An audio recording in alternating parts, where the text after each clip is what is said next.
Yeah, lots of conversations in the peloton, and it all came down to the finale. I got a little excited within the last 20 kilometers to go. We saw Ineos hit the front, Jumbo-Visma scrambled together, got on the radios. Looked like there was a little bit of a threat of a crosswind, but no such luck for me. We got to 3 kilometers to go. The GC trains pulled out of the way. The sprint trains hit the front, and Jumbo-Visma, they let Wout van Aert off the leash. I personally don't really know why they didn't do this on the first stage. I really thought that Wout van Aert was going to win the first stage and do another first stage yellow jersey for the Jumbo-Visma team. Whatever the case, he's gotten up to this point. Stage 5, Wout van Aert, he kind of brilliantly got on the Sunweb lead-out train, which has been working so well for Case Bowl.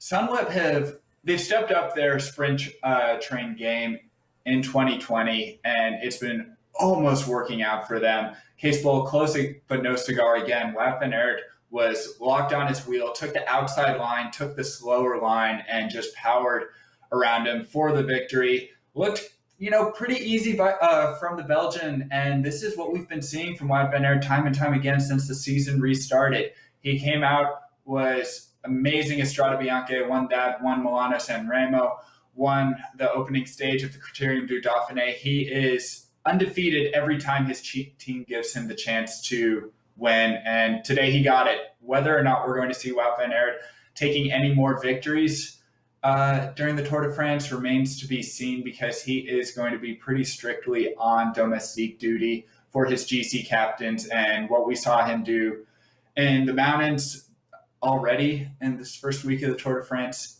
he's unfortunately really needed there, although we do love seeing him take these sprint victories. Yeah, I mean, a terribly good problem to have if you're Jumbo-Visma, that you need the rider who can get you a bunch of stage wins to also shred the field on the lower slopes of the mountains, just because they're that strong. I mean, it's mind-boggling, the versatility of Wout van Aert, and I hate to give it to Gregor, who called him for the win yesterday, but it was a brilliant call and a brilliant move by Jumbo-Visma. I mean, keeping their riders happy. I mean, Wout van Aert is a champion.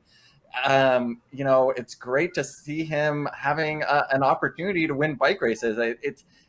It's kind of soul crushing to see Mikel Kwiatkowski just riding the front and never having any opportunities on Ineos. So give your super domestiques at least one opportunity to win a stage, and Wout van Aert certainly delivered. My favorite part of this sprint is at 1.5 kilometers to go, he's just locked on Case Bowl's wheel, and he reaches down and just floats out into the wind and does tighten his shoes, like it's time to get it on.